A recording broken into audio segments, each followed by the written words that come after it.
Welcome to the Idea to Launch Show. My name is Lisa Zufall, and today I have a very special lady in studio with me. Her name is Meyer, and she is an incredible woman. We actually just met, and the stuff that she is doing I think is super interesting, and I wanted to bring her on here because she is also a fellow mompreneur.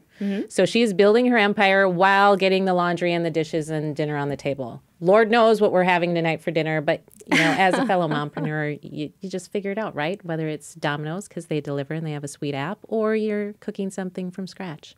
So welcome, Polly. Hey, thank you. I'm excited to be here. Yay. So Polly is the founder of PollyMeyer.com. She is an executive presence engineer, which we're going to talk about, professional speaker, online course creator, and media talent.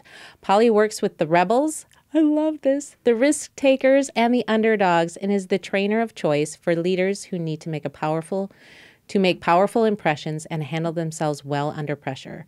Her training dives into presenting to stakeholders, appearing in the media, succession planning, and developing the mindset needed to win big. Polly's clientele includes political candidates, C-suite executives, and business owners, helping them with high-stakes communication, strategic storytelling, and personal branding so they can get noticed for all the right reasons. So in other words, you're extremely busy. Oh my gosh. Yes, in all good ways. How did you come up with the line, you work with rebels, the risk takers, and the underdogs? Because that is the most beautiful line I've ever read. Oh my gosh, thank you. You know, I completely stole it. So I love that. In my other life, I'm also a commercial actor and a model and a spokesperson.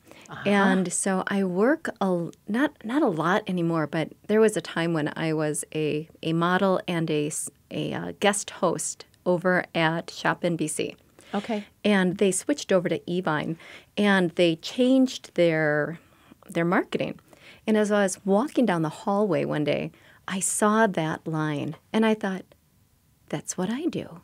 They do it in the retail world, but I do that with my coaching. So they had this big, long, 3-4 paragraph thing, but I took that line and I just claimed it as my own. I love that line. Yeah. It's beautiful. Yeah, thank you. Yeah. So tell us how so you're a model?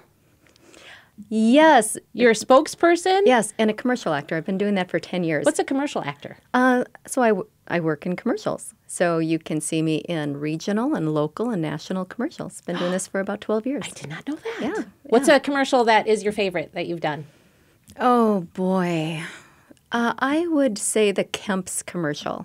And I had an actor family who was with me. There was a little cute, adorable little girl, a little boy, and my fake husband. And we started eating ice cream at about 9 a.m. And at about 5 p.m., we were still eating ice cream because we had to do the takes over and over and over again from all different angles and with, different parts. And they put like a Play-Doh underneath the ice cream to make it look like a great big bowl. And then they would let the camera run while we would engage as a family and eat the ice cream. But if they didn't say cut quick enough, we started to eat the Play-Doh underneath the ice cream. Oh, no. And this cute little girl in front of me at about 2 p.m., they put another bowl of ice cream in front of her again, and she looked at it and looked at me and said, I don't want to eat ice cream anymore. Oh, the poor thing. I know. And I was like, well, with what you're getting paid to eat that ice cream, you need to eat the ice cream. I don't want to eat it either. But it was a great commercial. It was a lot of fun. There was a really great cast. The ice cream was delicious, even when you got down to the Play-Doh. It gave it a nice flavoring, I'm assuming. Yes. I don't know if it was real Play-Doh, but that's kind of what it was like. But yeah. Wow. So how did you get into all that? Oh, boy. We are going way back. So, I take that acting and I bring it into my coaching, right? Because it teaches people how to really make good connections with the camera and, with the audience, and how to tap into taming your nervousness. So all of those things.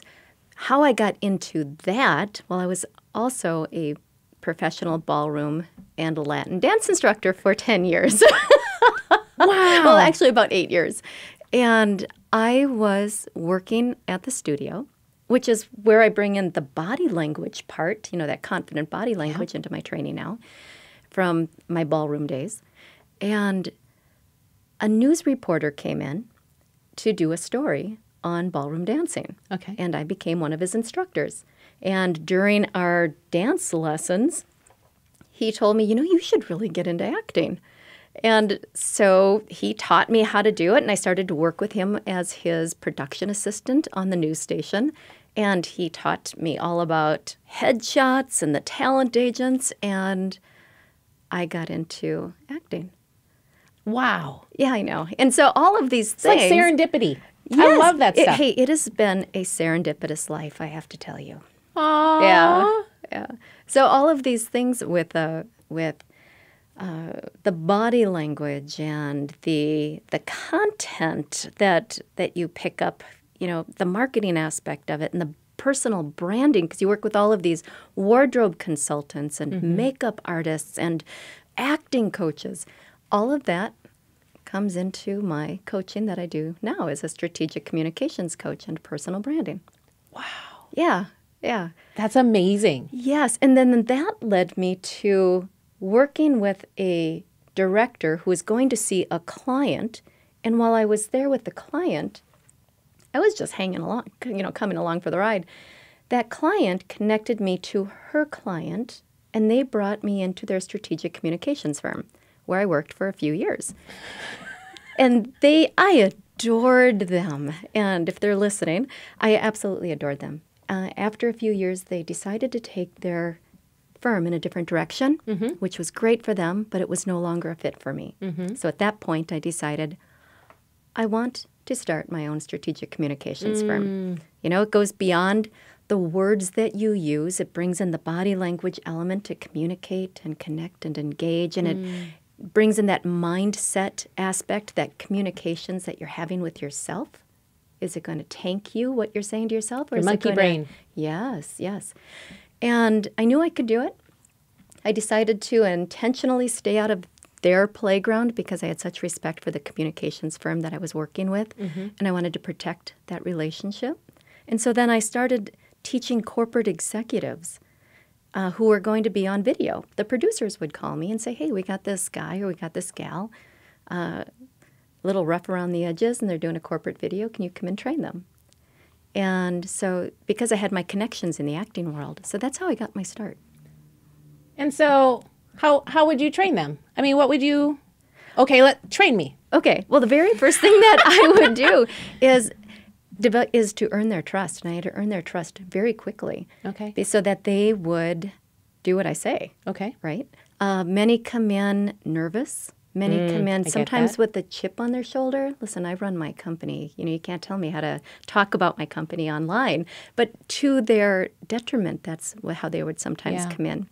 So they would give me the difficult ones. And I would have to earn their trust quickly to show that I'm on your side. Yeah. And I am here to make you come across with that confidence and authenticity and as engaging. And they would knock it out of the park. So tell me your favorite transformational story when it comes to that. I'm going to have you re-ask that question. I just Okay. need to move your mic. What was my question? The question you're just about to ask right now. That's all. Oh, the transfer. Okay. Okay. I'm like, well, Hold on. I just want to make sure you're nice and on mic here. Okay. is that better? Yep. Okay. Still rolling. Still rolling. Hi, Tony Rose. Are you ready? I don't think he's back there yet. Yeah, you're ready. Whenever you want to go. Okay. Oh, great. So tell me your favorite transformational story, whether it's somebody with a chip on their shoulder or somebody that had a lot of anxiety or... I am in the business of personal transformation. So I see this personal transformation happen every single day. They come in one way, we work on something together, and when they leave, they go out with different strategies, and they change. As long as they apply the strategies, I always guarantee to my clients that they'll move closer to their goals. Okay. And so I work with pageant girls, and I work with politicians and executives and entrepreneurs. And so I have a lot of really wonderful, heartwarming stories for me. But the one that really stands out was a housewife. And she was at a crossroads with her life and with her relationship with her husband. Okay. And she knew my personal story of moving from a strained relationship into a very happy, healthy, and loving one. Mm-hmm. She wanted to know how I navigated it and if I would teach her. So if anyone follows my Facebook feed, they will often see that the things that I post have to do with self-love and spirituality and mindset and relationships. And so she asked me if I'd coach her, and I said yes. So we spent her sessions working on developing self-love. And we're not talking about the egotistical or the narcissistic kind of love. Yep. We're talking about the kind of love where it's that deep love that you would give to a child or to someone that you care about. Because so often, especially women entrepreneurs, we are so, I almost swore, dang busy, that the last person we serve is ourselves. Yeah. And then everything falls apart. We start to get angry and frustrated and bitter. And it's because we are not showing ourselves the love and burnt out, right? So I started coaching her, and she started to learn about self-love, creating loving, healthy boundaries, being more intentional with the people she allowed in her life and the ones that she should be bringing closer to her heart. And things changed profoundly. And it was such a beautiful thing to witness, this change in her. And just recently, she renewed her vows, her 20-year wedding vows. And she sent me the pictures. And to this day, my heart still swells whenever I think about her. So anybody who comes to me, it doesn't matter who you are, when we get to that mindset piece of the executive presence, you will get coached in self-love. It doesn't matter who you are. So how did you learn self-love? I went through the process myself. And I'm not talking about manicures and pedicures and going to get a massage, although that could be a part of it. But it's really learning how to set healthy, loving boundaries, how to be intentional with learning to love yourself, how to be intentional with learning to love others. And when you do that, you start making better decisions for yourself. You start to be aware truly of how you treat yourself and how you will let other people treat you. You start to be aware of who you're hanging around with. Yep. You become aware of what you say to yourself. It really is a loving process. And yeah, so I went through it myself, and it's an ongoing process. But once you start, your world changes for the better. That's big. Yeah, it is. Yeah. So anybody can contact you through Polly Meyer. But yes. You do more than just that, though. You have different trainings, and you've got, you do like a whole slew of things. And I'm just like, how does this woman do all the things that she does?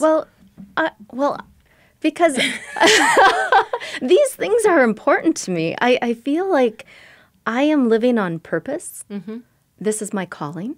All of these things that I teach, I have experienced in my own life, or I have experienced with and through my clients. So many experiences. Yes, and they're exciting. Yeah. And they're life-changing. And when I truly feel that when you get that inspiration to do something, see, I'm not religious, but I'm spiritual, and I do believe in that aspect of it. And I bring that into my coaching. And when I get that inspiration to bring either an online course or something that I feel that really needs to be put out there, or working with a client, or creating a workshop, I feel that, Spirit or the universe or God, whoever you want that to be in your heart, you are being tapped and you are being called. Now, you can choose to accept it and honor it and say, yes, I'll take this on. Or you can, we have free will. You can say, I'm too busy right now, or I'm too afraid right now, or I don't have the time. And then Spirit will move on to the next person who has similar talents, gifts, and skills as you do, and tap them. And so when I really do feel like I am being called for something, I make the space and the time for it. Yeah. And that takes practice. That's not something that happened, No, I don't think happens it's a overnight. constant practice in taking your fear along with you when you step out into the unknown. It's like taking a toddler to the grocery store. You know, you don't always want to do it, but love you know, that sometimes example. you have to. You're not Before sure if nap there's gonna, time. right. You're not sure if there's going to be a temper tantrum there, if you're going to have to leave your cart and walk away. But you still go because you're a mom. And sometimes you have to take the toddler with you. You know, even if it's close to dinner, you got to do what you have to do after daycare and before, you know, dinner. And so fear for me is like that. It's not going to go away, but it's not going to stop me from doing what I have to do either. That's so powerful. Yeah, thank you. So powerful. Yeah, so that's how I think about it. So how did you navigate building your business and raising kids at the same time? Oh my gosh. I have been an entrepreneur pretty much my entire life. And even when I worked with a strategic communications firm before I started my own, it was on a contract basis. Okay. And my parents were entrepreneurs. Really? Yes. Okay. And when I walk into, I go with my clients and I observe them at work. And there are times when I go into their places of work and I see all of those cubicles and I just think, I would die here. Prairie dog land. Yes.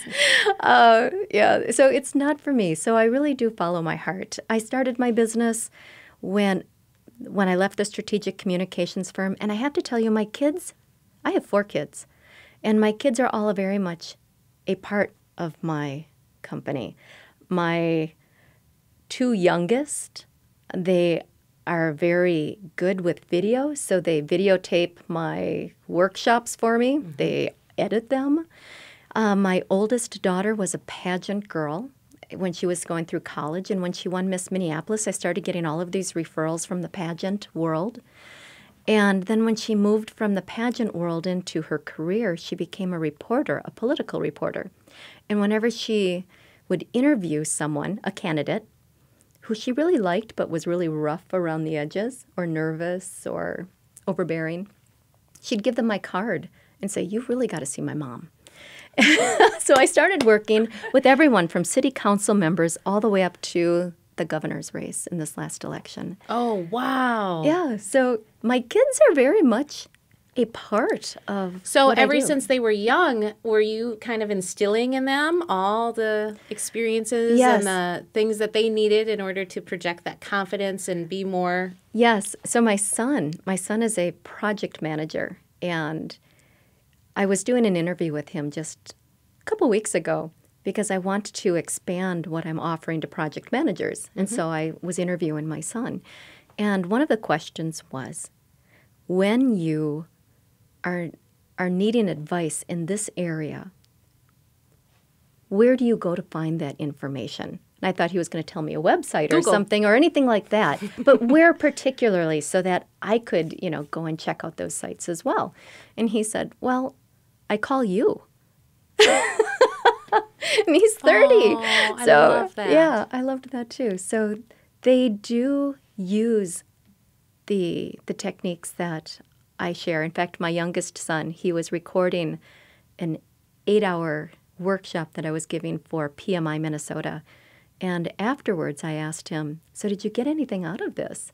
And he said, "Mom, you've been telling me this stuff my entire life." So yeah. Well, it's not just for people who want to be on TV or Right. in the C-suite or they're running for office. I think it's valuable for anybody who just wants to present themselves or feel confident in who they are. Did I get that right? Yes, absolutely. My purpose is to help people show up powerfully whenever they enter an arena. So an arena can be a networking event. It could be a sales call, presenting to an individual decision maker or to an entire room of stakeholders. It could be wanting to fit in. I did a podcast for the Army Wife Network. And Oh, awesome. yeah, so the Army wives or the Army spouses, they are uprooted often. Yes. So they are in a constant state of having to fit in. They don't necessarily want to stand out. So I teach people how to stand out when they need to and how to fit in when they need to. Can you give me a tip? Can you give me an insider tip to that? To which one? Standing out or fitting in? Let's do standing out. So Okay. a mompreneur is walking into a new networking event. Perfect. Can I give you 3 things? Yes. Okay. Of course. All right. There are 3 things that you want to focus on. One is confidence, one is charisma, and one is presence. Okay. Now, actually, let's change charisma to warmth because they both tie into one another. Confidence equates to certainty, and people pay for certainty. All right? So before you even walk into that networking event, you want to do what's called a power pose. The Superman. You got it. Or the Wonder Woman, because these are moms. Yes. So if you imagine Wonder Woman or Superman standing on the top of a building, you know, she's got that wide-legged stance. She's got she's that great posture. Her hands are on her hips. Her chin is up. Chin is up. Her chest is lifted. The air is just blowing her hair beautifully. Yes. That is called a power pose. So you want to duck into a side room or into the restroom and do a power pose for 30 seconds. What that does is it releases testosterone into your system. Testosterone gives us feelings of confidence and power and helps us take more risks instead of hesitating and falling back, right? So you're going to release that into your bloodstream. You're going to feel more confident. Then you're going to walk out. And there's so much science behind that Superman pose. Yes, yes. In fact, I encourage your listeners to watch the TED Talks by Harvard researcher Amy Cuddy. She goes into a great deal about this. It also helps lower the cortisol, which gives us feelings of stress and anxiety. Okay? So you want to do a power pose before you walk in. Also, you want to note your posture. Your mom was right. Stand up straight. Ugh. Your posture is one of I the know, I'm first kidding. things that people notice about you. Yeah. Because your posture is communicating As I straighten confidence. up a little bit, Yes, as you say that. Yes. So confidence equates to certainty. People are not going to know what you're confident about, but they will assume you're confident about something. Okay, so be intentional with what you're projecting. Now, the second part is warmth. Warmth gets people to like you, gets people to trust you. And so what we want to do to emanate that warmth, number 1, is to show your hands. Your hands are your trust indicators. Okay. It goes back to our tribal days. So if I saw you back in our caveman days coming across the plain, I'd look to see who you are, and then I'd look down at your hands. Okay. Are they clenching in anger? Are they holding a weapon? Are they coming in peace? Do you have something for me?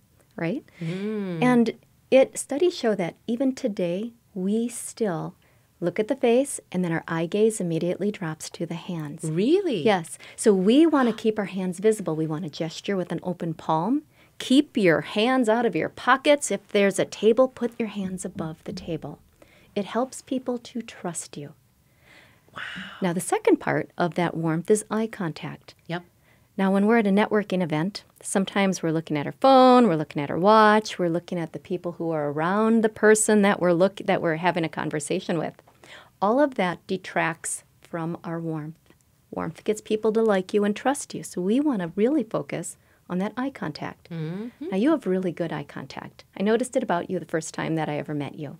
You're not looking at my face, you're looking at my eyes, right? Well, you have beautiful eyes. Oh, well, so do you. Her eyes just sparkle. It's the contact lenses.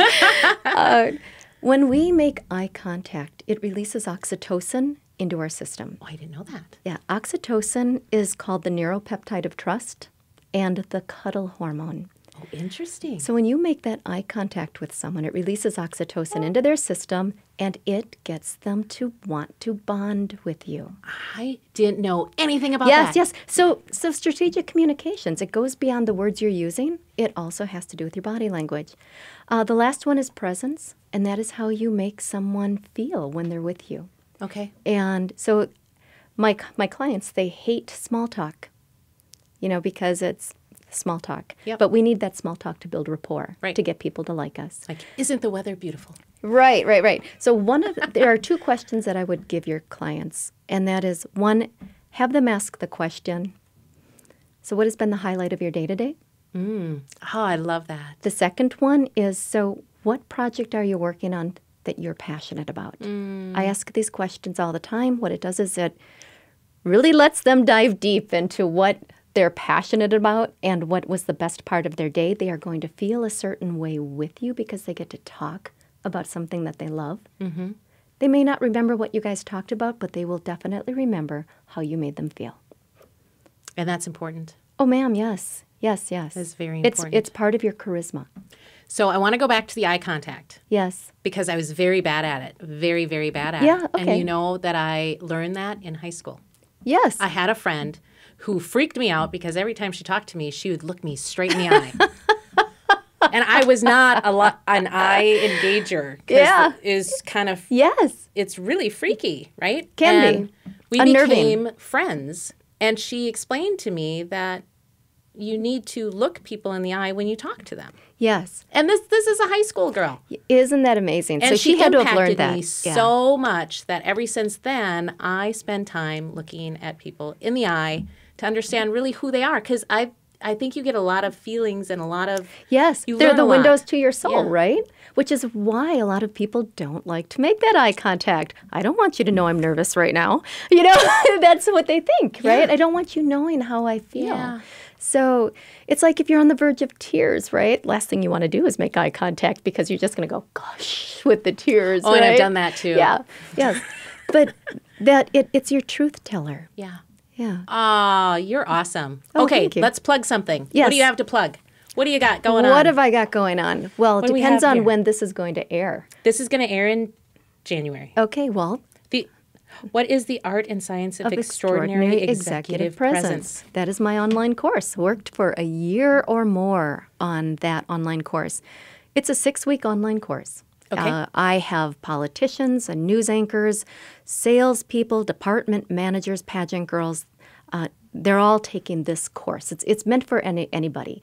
And it's meant for you if you have to make a good impression when you walk into a room. If you need to be able to maintain your composure, if you need to be able to influence without authority, if you are wanting to come across with confidence and certainty, if you're wanting to become a better storyteller. So all of this is part of executive presence. It's 6 weeks of videos, but you do not need to take them in 6 weeks.